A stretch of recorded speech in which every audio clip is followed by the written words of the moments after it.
നമ്മൾ ഇന്നത്തെ ചിന്തയ്ക്കായിട്ട് today's message title സഭയുടെ ഉൽപ്രാവണം. സഭയുടെ ഉൽപ്രാവണം. ഞാനൊരു ചോദ്യം ചോദിക്കാം ആദ്യം.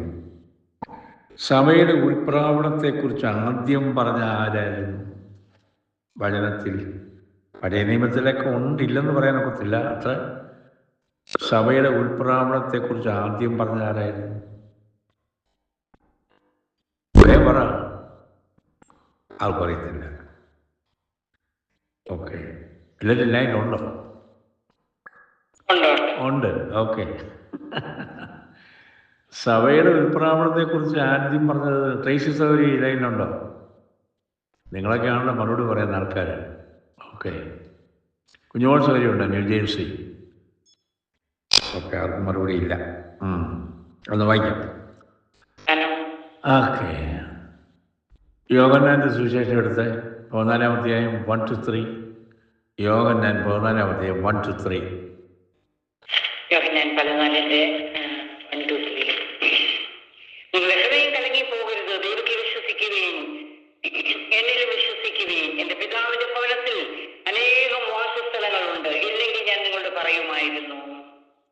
ഞാൻ നിങ്ങൾക്ക് സ്ഥലമൊരുക്കുവാൻ പോകുന്നു. ഞാൻ പോയി നിങ്ങൾക്ക് സ്ഥലമൊരുക്കിയാൽ ഞാൻ ഇരിക്കുന്നിടത്ത് നിങ്ങൾ വിളിക്കേണ്ടതിന് പിന്നെയും വന്ന് നിങ്ങളെ എന്റെ അടുക്കൽ ചേർത്തുകൊള്ളു. അപ്പോഴിപ്പോൾ മനസ്സിലായല്ലോ, ആരും ഉത്തരം പറഞ്ഞില്ല.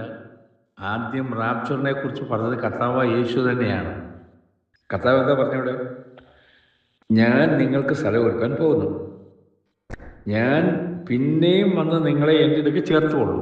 കണ്ടോ, ഇതാണ് റാപ്ചറിനെ കുറിച്ച് ആദ്യം കർത്താവ് പറഞ്ഞത്. മറക്കല്ലേ. 20,000 പ്രസംഗം കേട്ടിട്ട് കർത്താവിൻ്റെ വരവിനെ കുറിച്ച് ആദ്യം പറഞ്ഞ ആരാ ചോദിച്ചിട്ട് ആർക്കും മറുപടിയില്ല.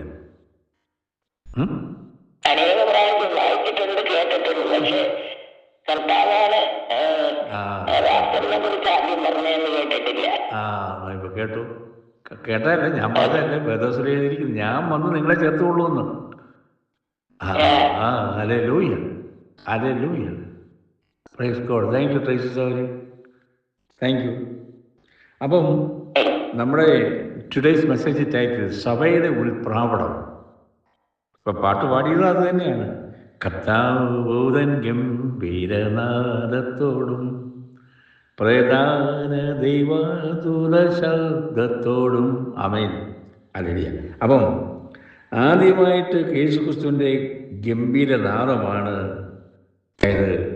ഉണ്ട്. ഈ ഗംഭീരനാദം എന്ന് പറഞ്ഞാൽ വളരെ അർത്ഥമുണ്ട്. ആന്ന് വായിക്കാം. 1 തെസ്സലോനിക്കർ 4:16 വായിച്ചേ. 1 തെസ്സലോനിക്കർ 4:16.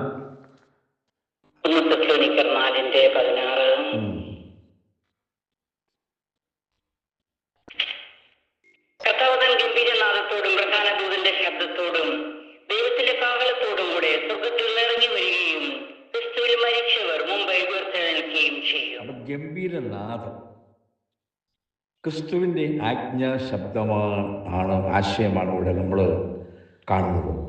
ക്രിസ്തുവിൻ്റെ ഈ ഗംഭീര ധ്വനിയെങ്കിൽ ക്രിസ്തുവിൽ മരിച്ച് സകല വിശുദ്ധന്മാരും ഉയർത്തെഴുന്നേൽക്കുകയും ക്രിസ്തുവിൻ്റെ വീണ്ടും വരവിനെ നോക്കിപ്പാർക്കുന്ന വിശുദ്ധന്മാർ രൂപാന്തരപ്പെടുകയും ചെയ്യുമെന്ന് ഈ വേദഭാഗം നമ്മളെ പഠിപ്പിക്കുകയാണ്. അപ്പോൾ ഇതിന് സഹായകമായിട്ട് ക്രിസ്തു ഭൂമിയിലായിരുന്നപ്പം തൻ്റെ ശബ്ദം നയിലെ വിധവയുടെ മകനെ ഉയർപ്പിക്കുന്നു, പള്ളിപ്രമാണിയായ യായിറോസിൻ്റെ മകളെ ഉയർപ്പിച്ചു, ബെഥാനിയിലെ മാർത്തയുടെയും മറിയയുടെയും സഹോദരനായ ലാസറിനെ ഉയർപ്പിച്ചു. ബൈബിൾ രേഖപ്പെടുത്തിയിട്ടുണ്ട്. നമ്മളിതെല്ലാം വായിക്കേണ്ട ആവശ്യമൊന്നുമില്ല. അപ്പോൾ ക്രിസ്തുവിൻ്റെ ക്രൂശീകരണ വേളയിൽ വിശുദ്ധന്മാരുടെ ശരീരങ്ങൾ ഉയർത്തതായിട്ടും വായിക്കുന്നുണ്ട്. അതൊന്ന് വായിക്കുന്നത് നല്ലതായിരിക്കും. മത്തായി 27-ാം അധ്യായം 50 മുതൽ 1-2 വാക്യം വായിക്കാം. മത്തായി 27-ാം അധ്യായം 50 മുതൽ. യേശു പിന്നെ ഉറക്ക നിലവിളിച്ച് പ്രാണനെ വിട്ടു. അപ്പോൾ മന്ദിരത്തിലെ തിരശ്ശീല മേൽത്തോട്ട് അടിയോളം രണ്ടായി ചിന്തിപ്പോയി. ഭൂമി കുലുങ്ങി, പാറകൾ പിളർന്നു, കല്ലറകൾ തുറന്നു. നിദ്ര പ്രാപിച്ച വിശുദ്ധന്മാരുടെ ശരീരങ്ങൾ പലതും ഉയർത്തെഴുന്നേറ്റ് അവന്റെ പുനരുത്ഥാനത്തിന് ശേഷം കല്ലറകളെ വിട്ടു വിശുദ്ധ നഗരത്തിൽ ചെന്ന് പലർക്കും പ്രത്യക്ഷമായി. അപ്പോൾ ഇവിടെ ഒരു ഗംഭീരനാദത്തിങ്കിലാണ്. പഴയ നിയമത്തിലുണ്ട്, നമ്മൾ എനിക്കൊന്ന് സമയമുണ്ട് നോക്കാം. ഓക്കെ, ഈ ഗംഭീരനാദത്തെക്കുറിച്ച് പറയുന്നുണ്ട്. ഓക്കെ, സമയമനുസരിച്ച് നമുക്ക് നോക്കാം. അപ്പോൾ ക്രിസ്തുവിൻ്റെ രണ്ടാം വരവിൽ നമ്മൾ തെസ്സലോനിക്ക ലേഖനം 4:16 നമ്മൾ വായിച്ചു. ഇവിടെ ഗംഭീരനാദം കല്ലറുകളെ തുറന്നു. അപ്പോൾ ക്രിസ്തുവിൽ മരിച്ചവരെ ഉയർത്തെഴുന്നേൽപ്പിക്കുകയും തന്നെയല്ല, ജീവനോടെ ക്രിസ്തുവിൻ്റെ വരവിനായി പ്രത്യാശയോടുകൂടി നോക്കി കാത്തിരിക്കുന്ന വിശുദ്ധന്മാർ രൂപാന്തരപ്പെടുകയും ചെയ്യും. നമ്മളിതൊന്ന് വായിക്കാം. യോഹന്നാൻ 5:28-29 വാക്യം വായിക്കാം. യോഹന്നാൻ 5:28-29 വാക്യം. അല്ല, 27-29 വാക്യം.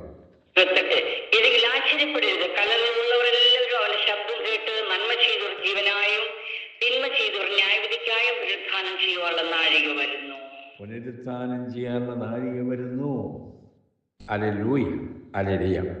അപ്പം ഇതും ഒരു റാപ്ചറിൻ്റെ ഒരു സന്ദേശമാണ് ദൈവം കർത്താവ് നമുക്ക് തന്നിരിക്കുന്നത്. അപ്പോൾ ഉയർത്തെഴുന്നേറ്റവരും രൂപാന്തരപ്പെട്ടവരുമായ വിശുദ്ധന്മാരെ തൻ്റെ ആസ്ഥാനമായ ആകാശത്തിലൂടെ മുകളിലൂടെക്ക്, പിന്നൊരു കാര്യമുള്ളത് എന്നുണ്ടല്ലോ, അതിനിടയ്ക്ക് വിടാതിരിക്കാൻ നമ്മളോട് പറഞ്ഞിട്ടുണ്ട്. ഓക്കെ, നമ്മുടെ യൂദായുടെ ലേഖനത്തിൽ സാത്താൻ്റെ പരിപാടിയുണ്ട്. അതൊന്നും നമ്മൾ അറിഞ്ഞിരിക്കേണ്ട വിഷയമാണ്. ഈ വിശുദ്ധന്മാരെ വിടാതിരിക്കാൻ ദൈവദേശിയായിരിക്കുന്ന പിശാച് തന്ത്രങ്ങൾ ആവിഷ്കരിക്കുന്നുണ്ട്. അത് ന്യായമായിട്ട് നമുക്ക് മനസ്സിലാക്കാവുന്ന ഒരു കാര്യമാണ്. അത് നമ്മൾ ചിന്തിക്കണം, ആലോചിക്കുന്നത് നല്ലതായിരിക്കും. എന്താ അറിയും, മോശയെ ദൈവം ഉയർപ്പിക്കുന്നതിനെതിരെ പിശാച് തടസ്സവാദം ഉന്നയിക്കുന്നുണ്ട്. ദൈവവചനത്തിൽ അതിനൊരു സൂചന നമ്മൾ കാണുന്നുണ്ട്. ആ സന്ദർഭത്തിൽ യൂദായുടെ ലേഖനം വായിച്ച യൂദാ 9 വാക്യം വായിച്ചേ. യൂദാ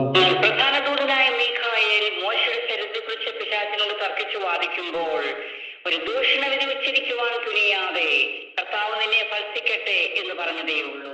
അപ്പോൾ ഇവിടെ ഈ സംഭവം നമ്മൾ ഇഗ്നോർ ചെയ്യാൻ ഒക്കത്തില്ല കേട്ടോ.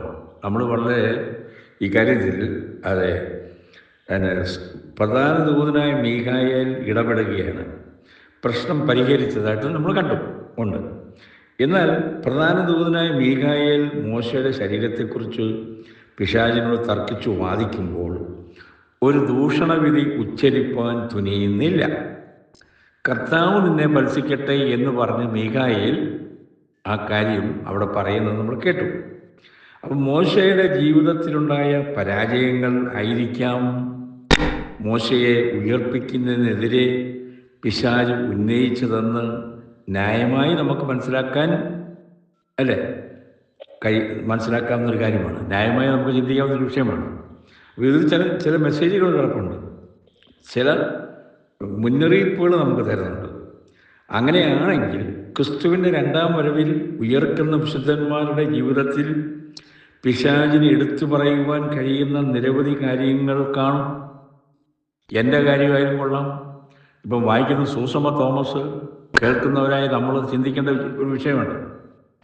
അങ്ങനെ വിശുദ്ധന്മാരും ജീവിതത്തിൽ ഉണ്ടായിട്ടുള്ള പരാജയങ്ങളുടെ കണക്കുമായി വന്ന് അവരെ ഉയർപ്പിക്കുന്നതിൽ പ്രതിബന്ധം സൃഷ്ടിക്കുന്ന പിശാചിനെ പ്രധാന ദൂതനായ മീഖായേലിൻ്റെ ശബ്ദം, സാന്നിധ്യം പിന്തിരിപ്പിക്കും. ഓക്കെ, മീഖായേൽ വന്ന് ഇടപെടും. Okay, no doubt. യേശുക്രിസ്തുവിൻ്റെ വിലയേറിയ രക്തത്താൽ പാപമോചനം പ്രാപിച്ച വിശുദ്ധന്മാരുടെ സ്വർഗപ്രാപ്തിയെ ഈ തടസ്സപ്പെടുത്താൻ പിശാച് ഓരോരുത്തർക്കെതിരായി ആണ്ടും മാസവും തീയതിയും സമയവും തെറ്റാതെ രേഖപ്പെടുത്തി വച്ചിരിക്കുന്ന തടസ്സവാദങ്ങൾ സാത്താനെ എഴുതി വെച്ച് കാണും. കടം വാങ്ങിച്ചിട്ട് കൊടുക്കാത്തതും, സഹോദരൻ്റെ ഭൂമി പിടിച്ചു വച്ചിരിക്കുന്നതും, മറ്റുള്ളവരെ പള്ളു പറഞ്ഞതും, ക്ഷമ ചോദിക്കാതെ പോയിട്ടുള്ള കാര്യങ്ങളും, ഇതൊക്കെ പിശാച് എഴുതി വെച്ച് കാണും, തടസ്സവാദങ്ങൾ ഉന്നയിക്കും. പക്ഷേ എങ്കിലും ഒരു കാര്യം നമുക്ക് ഉറപ്പാണ്, മീഖായേൽ നമുക്ക് വേണ്ടി വന്ന് മോശയുടെ ശരീരത്തെക്കുറിച്ച് പിശാച് ഉന്നയിക്കും നിസ്സാര കാര്യമൊന്നും അല്ലല്ലോ. അല്ല, ദൈവമൊക്കെ ചിന്തിക്കണം. അപ്പം തടസ്സവാദങ്ങൾ വ്യർത്ഥമായി പോകും. നമുക്ക് വേണ്ടി മീഖായേൽ ഇടപെടും എന്ന് നമുക്കറിയാം. We know that. അപ്പം അങ്ങനെ വിശുദ്ധന്മാരെ നാം സ്വർഗരാജ്യത്തിൽ എത്തിച്ചേരും, അറിഞ്ഞിരിക്കണം. പക്ഷേ അതിലൊരു കാര്യം നമ്മൾ ചിന്തിക്കണം. അതായത് ഈ തടസ്സം ഉന്നയിക്കാൻ പിശാച് വരാതിരിക്കാൻ, നമ്മളെ കാലെ പിടിച്ച് നീ ഇപ്പം പോകാൻ വരട്ടെ എന്ന് പറയത്തക്ക രീതിയിലുള്ള കാര്യങ്ങൾ നമ്മൾ ഇവിടെ ഉണ്ടാക്കി വെക്കരുത്. പറഞ്ഞ മനസ്സിലായി ഞാൻ വിചാരിക്കുന്നു. നമ്മുടെ കാലെ പിടിച്ച് നീ ഇപ്പം പോകാൻ വരട്ടെ എന്ന് പറഞ്ഞ് പിശാച് ഉണ്ടാക്കുന്ന ഇഷ്യൂ ഒന്നും നമ്മുടെ ഭാഗത്തുനിന്ന് ഉണ്ടാകരുതെന്ന് മനസ്സിലായെന്ന് ഞാൻ വിചാരിക്കുന്നു. ഹല്ലേലൂയ. സ്തോത്രം. അപ്പം നമുക്കറിയാം, കാഹളത്തിൻ്റെ കാര്യത്തെക്കുറിച്ച് നമ്മൾ വായിച്ചു.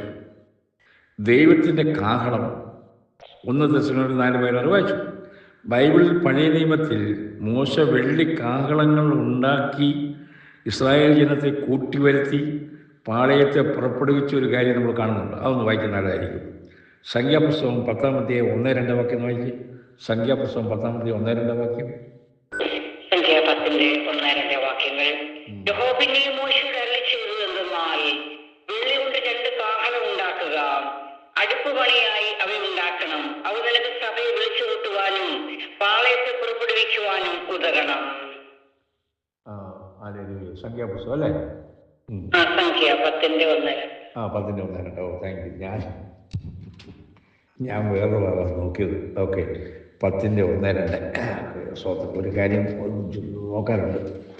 അപ്പോൾ ഇവിടെ നമ്മൾ ഇവിടെ 2 വെള്ളി കാഹളങ്ങൾ ഉണ്ടാക്കുന്ന കാര്യമാണ് ഇവിടെ കാണുന്നത് ഉണ്ട്.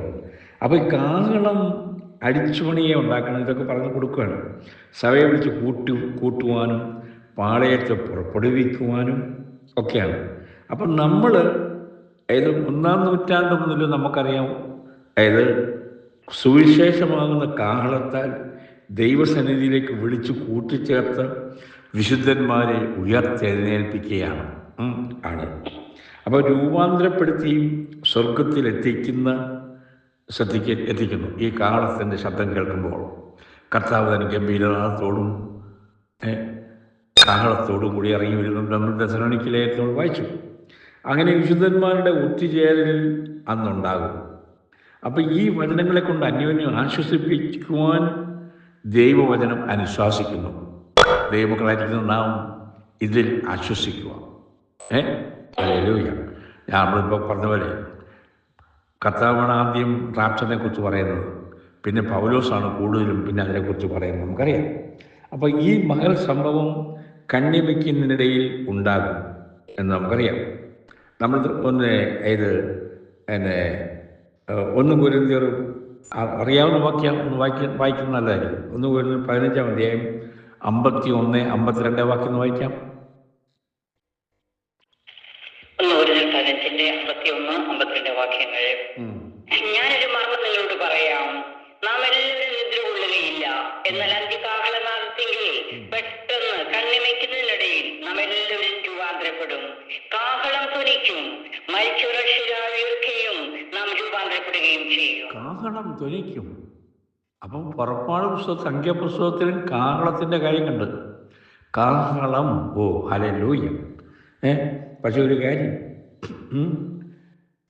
ഈ കാഹളം ഉണ്ടല്ലോ, ലോകജനത ഇന്നിപ്പം നമുക്ക് കേരളക്കരയിൽ ഇരിക്കുന്നവരെ മുഖം കണ്ടുകൊണ്ട് സംസാരിക്കാൻ പറ്റും അല്ലേ? ഇപ്പം കഴിഞ്ഞ ദിവസം അമേരിക്കയിൽ നിന്ന് ചന്ദ്രനെ കംപ്ലീറ്റ് ചുറ്റി ഒരു സ്പേസ് വിട്ട് വായിച്ചായിരിക്കുമല്ലോ. അത്രമാത്രം ടെക്നോളജി ഹയറായി ഉന്നതിയിലേക്ക് പോയിക്കൊണ്ടിരിക്കുകയാണ്. പക്ഷേ ഇവരറിയത്തില്ല. ഈ ABC ന്യൂസോ CNN-നോ NBC ന്യൂസോ ഇവരാരും അറിയത്തില്ല ഈ കാഹളം ധരിക്കുന്നത്. അറിയാമോ? അവരിത് കേൾക്കത്തില്ല. അത്രയും ടെക്നോളജി അവർക്കായിട്ടില്ല. അപ്പം ലോക ജനത ഈ ശബ്ദം കേൾക്കുകയോ തിരിച്ചറിയുകയോ ചെയ്യത്തില്ല. വിശുദ്ധന്മാരുടെ സൂക്ഷ്മ ശരീരം, ഹല്ലേലൂയ, അത് നഗ്നനേത്രങ്ങൾക്ക് ദൃശ്യമല്ല. ഒരു TV ചാനലിനും ഒരു വാട്സപ്പ് ഗ്രൂപ്പിനും ഇത് പിടികിട്ടത്തില്ല. ഓക്കെ. അപ്പോൾ റേഡിയോയോ ടെലിവിഷനോ ടെലിഫോണോ ഇതിൻ്റെ തരംഗങ്ങളൊന്നും ഇതെല്ലാം അന്തരീക്ഷത്തിൽ പിന്നെ നിറഞ്ഞിങ്ങനെ നിൽക്കുകയാണ്. പക്ഷേ ഇതിൻ്റെ ഈ കാഹള ശബ്ദം ഇതൊന്നും ഈ സെറ്റുണ്ടല്ലോ, റേഡിയോ സെറ്റും കാര്യങ്ങളൊന്നും ഒന്നും പ്രോഗ്രാം കേൾക്കാനും കാണാനും കഴിയത്തൊന്നുമില്ല. ഇല്ല. സ്വർഗവുമായുള്ള പിന്നെ ആർക്കാ ബന്ധമുള്ളൂ? സ്വർഗവുമായുള്ള ബന്ധത്തിൽ കഴിയുന്ന ദൈവമക്കൾക്ക് മാത്രമേ ഈ സ്വർഗീയ മുന്നറിയിപ്പ് സ്വീകരിച്ച് പ്രതികരിക്കാൻ കഴിയത്തുള്ളൂ. കഴിഞ്ഞ ദിവസം ഒരു സഹോദരിയോട് സാക്ഷ്യം പറഞ്ഞു. ഞാൻ പേര് പറയുന്ന ചിലർക്ക് അതുകൊണ്ട് ഞാൻ പേര് പറയാത്തത്. സഹോദരി സാക്ഷ്യം വാട്സപ്പും യൂട്യൂബും ഫേസ്ബുക്കും എല്ലാം കട്ട് ചെയ്തെന്ന് പറഞ്ഞു. അപ്പം നമ്മുടെ മോശം പേരുള്ള ആളുടെ കാര്യമാണ് പറയുന്നത്. ഓക്കെ, നിങ്ങളും കേട്ട് കാണുമായിരിക്കും. Okay, very good. അപ്പം നമ്മുടെ പേര് പറയാം. നമ്മുടെ ന്യൂ ജേഴ്സിയിലെ കുഞ്ഞുമോത്സവരല്ലേ പറഞ്ഞത്, ഇവിടെ സാക്ഷ്യം പറഞ്ഞതാണ്. ഓക്കെ, കട്ട് ചെയ്തെന്ന് പറഞ്ഞു. ഓക്കെ, അപ്പോൾ അപ്പോൾ ഈ സ്വർഗവുമായിട്ടുള്ള ബന്ധത്തിൽ നാം ആയിരിക്കാൻ ആഗ്രഹിക്കുമ്പോൾ ഇതൊക്കെ കട്ട് ചെയ്തേ പറ്റൂ. ഹല്ലേലൂയ. കട്ട് ചെയ്യണം. ഇതൊക്കെ പഠിക്കേണ്ട വിഷയമാണ്. Yes, hallelujah. അപ്പം സ്തോത്രം. അവർക്ക് മാത്രമേ സ്വർഗത്തിൽ എത്തിച്ചേരാൻ പറ്റത്തുള്ളൂ. അതായത് ആണല്ലോ. അപ്പോൾ ഇവിടെ ഇസ്രായേൽ മക്കൾ ഈജിപ്തിൽ നിന്നും പുറപ്പെട്ടപ്പോൾ നമുക്കറിയാം അവർ ഇതൊന്ന് വായിക്കും സോറി. പുറപ്പാട് 12:11 വായിക്കാം. പുറപ്പാട് 12:11. പുറപ്പാട് 12:11.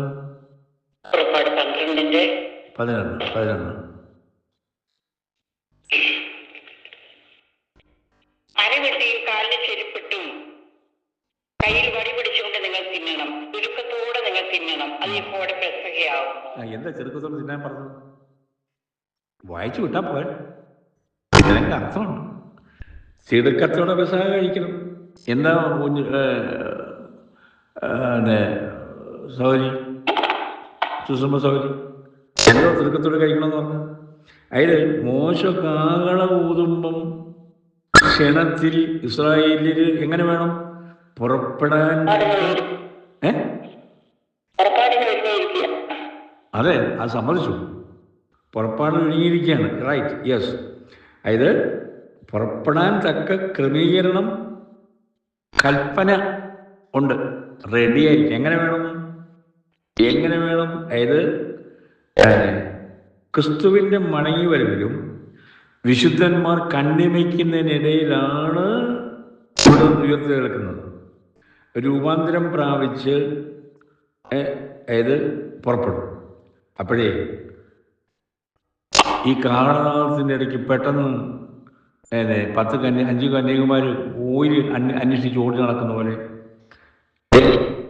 ദൈവമക്കളായിരിക്കുന്ന നമ്മൾ ചെരുപ്പും വടിയും ബെൽറ്റും അന്വേഷിക്കാനൊന്നും അവസരമൊന്നുമില്ല.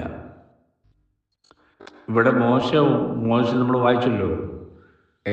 ഈജിപ്തിൽ നിന്നും അവരിപ്പോൾ വായിച്ചല്ലോ. അവർ അരകെട്ടിയും കാലിന് ചെരുപ്പിട്ടും കയ്യിൽ വടി പിടിച്ചും കൊണ്ട് തിടുക്കത്തോടെ പെസഹ ഭക്ഷിക്കണം. അതാണ് പ്രമാണം കൊടുത്തത് ആണല്ലോ. അപ്പോൾ അവർ പുറപ്പെടാൻ പോവുകയാണ്. അപ്പം ബെൽറ്റും ഒക്കെ ഇട്ട് ഷൂ ഒക്കെ ഇട്ട് എല്ലാം റെഡിയായിട്ട് അങ്ങ് നിൽക്കണം. കയ്യിൽ പാസ്പോർട്ടും പിടിച്ച് നിൽക്കണം. അപ്പോൾ അങ്ങനെയാകുമ്പോൾ ഇവിടെ ഒരു മർമ്മം നമ്മളെ പഠിപ്പിക്കുന്നത് എന്തോ ആണ്. നാം അതായത് കാഹളനാദത്തിങ്കൽ വരുമ്പോൾ അന്നേരം ചെരുപ്പും ബെൽറ്റും നോക്കാൻ ഓടി നടക്കാൻ സമയമില്ല. മനസ്സിലാക്കണം. ഏത് മോമെന്റിൽ ഇപ്പം കർത്താവ് പറഞ്ഞാൽ നമ്മൾ എടുക്കപ്പെടുമെന്നുള്ള ഷുവർ നമുക്കുണ്ടോ? എന്നോടും കൂടി ഞാൻ ചോദിക്കുന്നു. സ്തോത്രം. അവിടെ ഇത് കളിതമാശയല്ല. പുറപ്പാടി പഠിപ്പിക്കുന്ന ആളാണ്, പഠിപ്പിച്ച ആളാണ്. അപ്പം വിശുദ്ധന്മാർ ഇപ്പോൾ തന്നെ വിശുദ്ധന്മാർ തങ്ങളുടെ ആത്മീയ യാത്രയ്ക്ക് തടസ്സമുണ്ടാക്കാൻ സാധ്യതയുള്ള എല്ലാറ്റെയും ശ്രദ്ധയോടുകൂടി ക്രമീകരിച്ച് കൊടുക്കാനും ഒക്കെ ഉള്ള കാര്യങ്ങൾ തീർത്തോണം. കടമാറ്റൊന്നും പാടില്ല. ആരോടെങ്കിലും ക്ഷമ ചോദിക്കാനും വല്ല കുറ്റങ്ങളൊക്കെ ചെയ്തിട്ടുണ്ട് ചോദിച്ചിരിക്കലായി, അതൊക്കെ തീർത്തിരിക്കണം കേട്ടോ. ഉണ്ടെങ്കിൽ ക്രിസ്തുവിൻ്റെ വരവിന് വേണ്ടി വളരെ ഒരുക്കത്തോടെ കാത്തിരിക്കണം. അതെ, എൻ്റെ 3 മിനിറ്റ് ഉണ്ട്. ഓക്കെ, നമ്മുടെ ടോപ്പിക് അറിയാമല്ലോ, സഭയുടെ ഉൽപ്രാവണം. അപ്പോൾ ഒരുക്കപ്പെട്ട നമ്മൾ സ്തോത്രം ഉൽപ്രാവണത്തിൽ വേണ്ട യോഗ്യതകൾ എന്തുവാണ്? സ്വർഗത്തിൽ ആരൊക്കെയാണ് പോകുന്നത് അല്ലേ? സ്തോത്രം. അതായത് ചെറിയായിരിക്കും എൻ്റെ സഭയെ പോകത്തുള്ളൂ. ഇങ്ങനെയൊക്കെ ചിന്തിക്കുന്നവരൊക്കെ ഉണ്ടേ, കാണുമായിരിക്കാം, ആയിട്ടുണ്ട്. നമ്മൾ ക്രിസ്തുവിനുള്ളവരായിരിക്കണം. നമ്മൾ അല്ലേ കർത്താവിൻ്റെ വഴിയിൽ എടുക്കപ്പെടുന്നുള്ളവരെങ്ങനെ? സ്തോത്രം, ക്രിസ്തുവിനുള്ളവരായിരിക്കണം. അതായത് ഞാൻ വായിച്ചതല്ലല്ലോ, 1 കൊരിന്ത്യർ 15-ാം അധ്യായം അതൊന്ന് വേണം വായിക്കുന്നത്. 21-ാം വാക്യം, 22 വാക്യം എന്ന് വായിച്ചേ. 1 കൊരിന്ത്യർ 15-ാം അധ്യായം 21-22 വാക്യം. മനുഷ്യൻ മൂലം മരണം ഉണ്ടാകുകയാൽ മനുഷ്യരുടെ പുനരുത്ഥാനവും മനുഷ്യൻ മൂലം ഉണ്ടായി. ആദാമിൽ എല്ലാവരും മരിക്കുന്നത് പോലെ ക്രിസ്തുവിൽ എല്ലാവരും ജീവിക്കപ്പെടും. ഓരോരുത്തരും താന്താന്റെ നിരയിലത്രേ ആദ്യഫലം ക്രിസ്തു, പിന്നെ ക്രിസ്തുവിനുള്ളവർ അവന്റെ വരവെങ്കിൽ, പിന്നെ അവസാനം. അന്ന് അവനെല്ലാം വാഴ്ചയ്ക്കും അധികാരത്തിനും ശക്തിക്കും നീക്കം വരുത്തിയിട്ട് രാജ്യം പിതാവായ ദൈവത്തെ ഏൽപ്പിക്കും. അപ്പോഴേ ഓരോരുത്തരും താന്താന്റെ നിരയിലെന്ന് പറയുന്ന ഒരു കാര്യമുണ്ട്. ഇവിടെ ഞാൻ പറഞ്ഞിട്ടുണ്ട് പല പ്രാവശ്യം, നമ്മൾ ശ്രദ്ധിക്കേണ്ട വിഷയമുണ്ട്. ഏറ്റവും പുറകിൽ പോയിരിക്കണോ മുമ്പിൽ പോയിരിക്കണോ? എവിടെ ഇരിക്കാൻ ആഗ്രഹിക്കുന്നത്? ഓരോരുത്തരും താന്താന്റെ നിരയിലെന്ന് പറയുമ്പം നമ്മൾ കിരീടം പ്രാപിക്കുന്നതൊക്കെ ഉണ്ടല്ലോ. നമ്മൾ താലന്തുകളൊക്കെ ഏൽപ്പിച്ചിട്ടുണ്ട്, നമ്മളെ ഓരോരുത്തരെയും ഓരോ താലന്ത് ഏൽപ്പിച്ചിട്ടുണ്ട്. അത് നമ്മളെങ്ങനെ വ്യാപാരം ചെയ്ത് കുഴിച്ചിട്ടിരിക്കുകയാണ്, ഓർക്കണം. ഏതും നമ്മളെ തന്നെ സമയം നാം പരിശോധിക്കുക. സ്തോത്രം. നാം ഈ വചനത്തെയൊക്കെ നമ്മൾ അപഗ്രഥിക്കുമ്പോൾ നാം ക്രിസ്തുവിനുള്ളവരായി അവൻ്റെ വരവിൽ എടുക്കപ്പെടുന്നത് അല്ലേ? അതെ, സ്തോത്രം.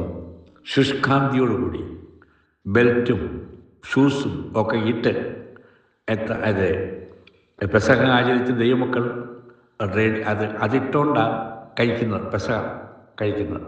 ഓക്കെ, പോകാൻ റെഡിയായിട്ട് കാഹള ശബ്ദം കേൾക്കാൻ, മോശയുടെ കാഹള ശബ്ദം കേൾക്കാൻ അതിങ്ങനെ വാതിക്ക് റെഡിയായിട്ട് നിൽക്കുകയാണ്. ഓക്കെ, ഇതുപോലെ ഇന്ന് രാവിലെ കാലം പ്രിയ ദൈവമക്കളെ നമ്മൾ പാടിയതുപോലെ കർത്താവുതൻ ഗംഭീരനാദത്തോടും പ്രധാന ദൈവദൂത ശബ്ദത്തോടും യെസ് നമുക്കൊരുങ്ങാം. അല്ല, അവൻ്റെ ഒരു ആസന്നമായിരിക്കുകയാണ്. ഇപ്പോഴാണ് ലോകം അറിയത്തില്ല, നാം ശബ്ദം കേൾക്കും. നമുക്കതിനെ കാത്തിരിക്കാൻ ഒരുങ്ങാം. ഈ വചനത്താൽ ദൈവം നമ്മളെ അനുഗ്രഹിക്കട്ടെ. Thank you. God bless you all.